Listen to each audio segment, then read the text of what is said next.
se conocen, pues digamos profesionalmente, pero ahí también surge pues la vida personal vuestra, ¿no? La vida en pareja y la vida en común, ¿no? Sí, no, y ya todo, como te digo, se va ligando. Ya el tema del flamenco, pues es una afición que ya de repente dices, bueno, ¿cuál es la afición? La ingeniería química, Claudia estudió mercadotecnia o el flamenco, ¿qué pasa, no? Porque ahí te vas enredando. Y sí, es verdad que terminamos la carrera, Claudia iba algunas veces a España y bueno, después de eso ya nos casamos y yo tocaba en varias academias y con Claudia seguía tocando. Siempre realmente ha habido un ambiente de flamenco aquí, en Monterrey ya Pero tiene... sí, es una de las preguntas que quería hacer. Es decir, yo no sé qué tanto Monterrey, siendo una ciudad al norte del país donde... porque sí en México DF sí hay más afición al flamenco, pero digo por la cantidad de españoles que hay. Y obviamente pues aquí no... Ahora somos unos cuantos, pero antes no había tanto, era muy poquita la comunidad española. Entonces a mí me sorprende mucho que, o la pregunta es, mejor dicho, ¿vosotros os costó mucho trabajo que la gente le gustara el flamenco, introducir el flamenco? Ya estaba muy introducido por parte de nuestros maestros flamencos aquí en Monterrey.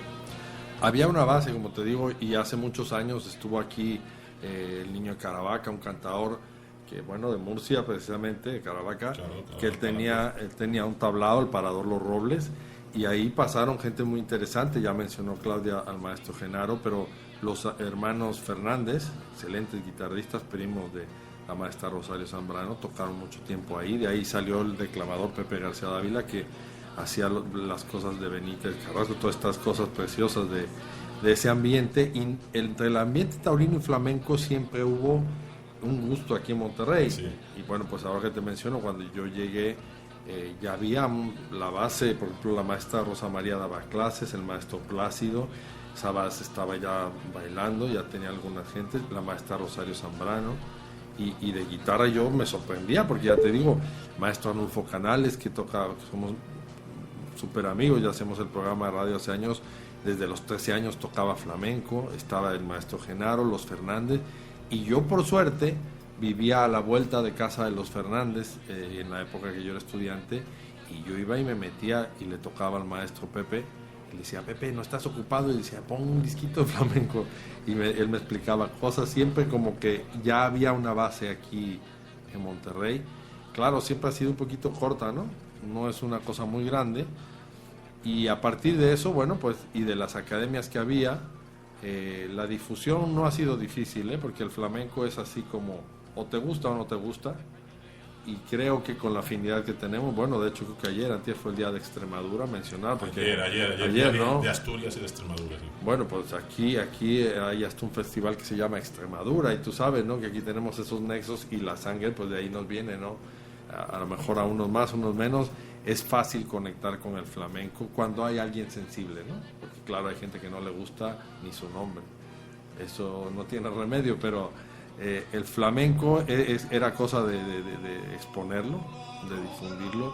Y bueno, pues ya te digo, Claudia en estos ya son 13 años con la academia, el Centro de Arte Flamenco, ha pasado gente que inclusive ahora vemos que se le ha ido cambiando la vida porque sí, fue a través del flamenco, ¿no?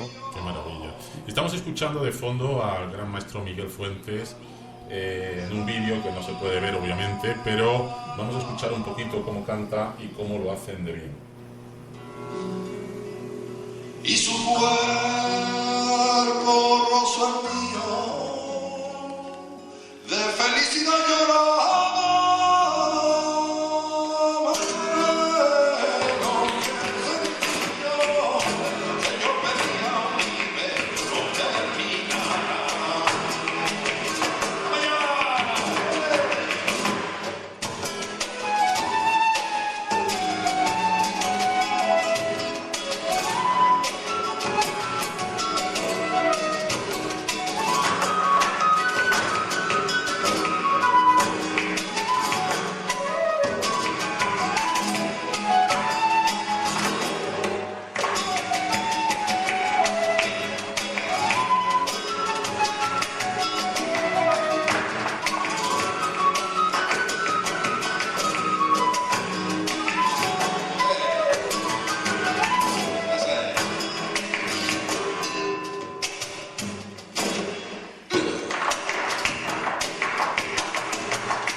este fondo musical es como Miguel Fuentes y Claudia Villarreal, los maestros del flamenco aquí en la zona norte, en Monterrey, en medio México, lo hacen así de bien.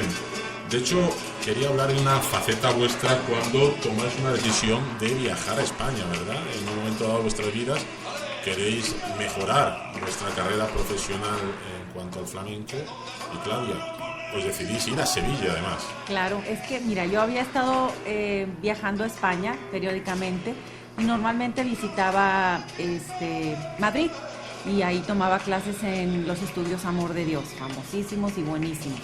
Y por varios años estuve yendo ahí, pero cuando nos casamos, nosotros fuimos de luna de miel, obviamente que a Andalucía, a España, y especialmente estuvimos en Andalucía, y ahí estuvimos durante la época de la Bienal de Flamenco de Sevilla. Y tuvimos oportunidad de ver algunos espectáculos. Y me llamó mucho la atención algunos coreógrafos que yo vi que me gustó lo que estaban haciendo, cómo lo hacían. Y me gustó, dije, a ver, dónde dan clases y todo, y coincidió que ellos estaban en Sevilla. Yo inocentemente, a pesar de que tenía tanto tiempo en el flamenco, no encontraba, yo decía que, bueno, Madrid es donde ahí debe de estar todo, pero realmente ahí me di cuenta que Andalucía pues es la cuna del flamenco, ¿no? Y que ahí, además de verlo en los estudios, en las academias, pues lo veías en la calle, lo veías en la gente, lo veías en el mercado, lo veías, lo sentías, estaba presente en cada minuto de la vida de esos lugares. Entonces decidimos nosotros que si algún día íbamos a España, a partir de entonces sería Andalucía. Regresamos después de la luna de miel, estuvimos algunos años aquí en Monterrey trabajando y tratábamos de tener familia y por X o Y no se podía, no se lograba, y decidimos después de casi que 8 años de casados cambiar de barrio, y cambiamos de barrio y nos fuimos al barrio de Triana, en Sevilla, ¿no? Y precisamente ahí estuvimos por espacio más o menos de 2 años perfeccionándonos en lo que era, en mi caso, el baile, y en el caso de Miguel, la guitarra y el cante flamenco. O sea, por un periodo de 2 años, Miguel allí viviendo en el mero centro del arte flamenco, que es Triana, el barrio de Triana.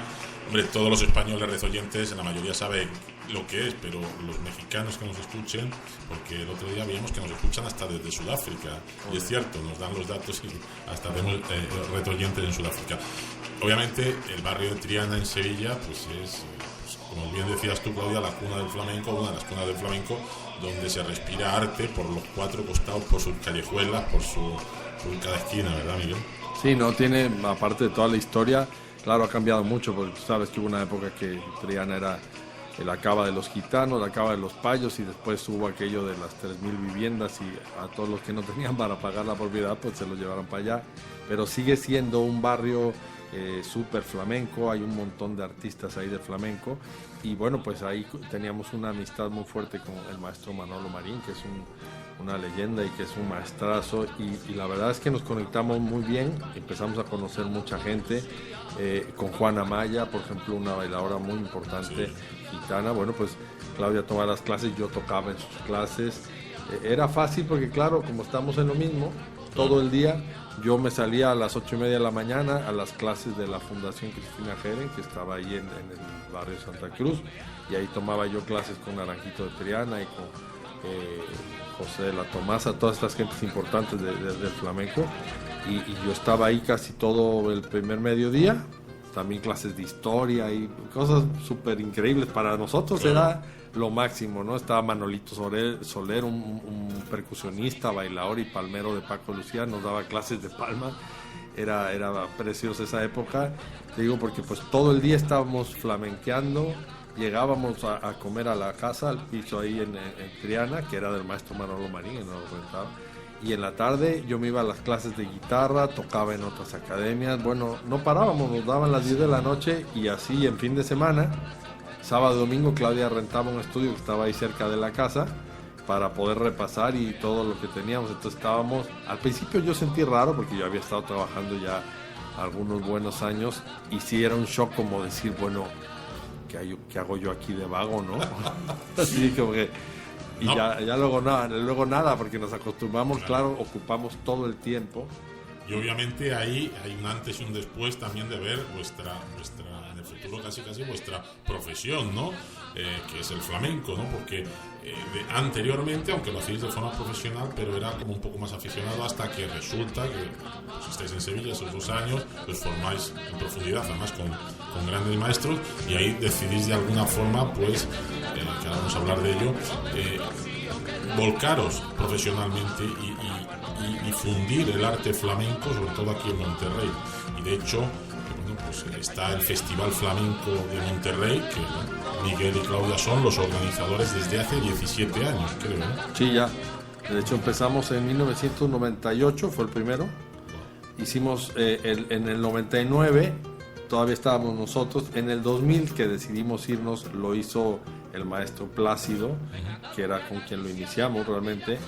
Y después hubo un año que no se hizo porque nosotros todavía no volvíamos, y cuando regresamos, como se pudo, lo retomamos con apoyo de gente que eran ya nuestros amigos, como Mario Maya, que dijo, no, yo no les cobro, yo voy, yo doy unas conferencias, pero yo voy. Y gente así que habíamos conocido ahí que tenían ganas de que se hiciera eso, y lo retomamos, y ese fue realmente el 4º festival ya. Y de ahí pues no paramos, ¿no? Porque realmente te das cuenta que vale la pena. Claro. Fíjate que estabas mencionando, bueno, a 2 personas. Por un lado, a nuestra querida Rosario Zambrano, a la maestra Charo, que desde aquí mandamos un abrazo y un beso muy fuerte, porque es otra de las que ha patrocinado y ha promovido el arte en todos sus aspectos, y el flamenco en especial aquí en México, ¿no? De hecho, tenemos pendiente, que se me va a escuchar, me está escuchando, si no es ahora, mañana, tenemos pendiente, Rosario, hacerte una entrevista, ya te lo dije. Y por el otro lado, de hecho, estuvimos la semana pasada, no, la anterior, estuvimos con Mario Maya, hijo, que vive aquí en México, y bueno, pues es hijo del gran maestro bailador de flamenco de todos los tiempos. Y también pues hicimos un pequeño recuerdo en memoria de su padre, ¿no? Y bueno, pues él no baila, él no lleva esa parte del arte, él se dedica a otros asuntos, pero sí tiene su hermana Belén Maya, que bueno, pues es una de las grandes del flamenco español, ¿no? El bailadora de todos los tiempos. Entonces fíjate que en estas 17 ediciones yo quiero que la gente entienda lo que Miguel y Claudia y Miguel hacen por el arte del flamenco español aquí en Monterrey. Traen a figuras de primer orden. Aparte de eso, lo hacen en un teatro de la ciudad que yo no sé la capacidad que tiene, pero yo siempre que he ido, los años que he estado, está abarrotado. Es decir, este año creo, si mal no recuerdo, que ha estado Faroquito, ¿no? y bueno, y el maestro Cañizares, que fue espectacular, ¿no? Eso estuve yo, fue espectacular. ¿Qué otros artistas flamencos habéis ido trayendo a lo largo de esta historia? Vale, pues mira, el primero que se hizo, fuimos a academias, y realmente había español, nada más estaba el cantador que vino casi a hacernos el favor, así fue como empezamos. Y a partir del segundo ya trajimos figuras importantes. Vino la Winnie Amaya, que es, pues bueno, sobrina de la legendaria Carmen Amaya. Sí. Estuvo también Andrés Marín,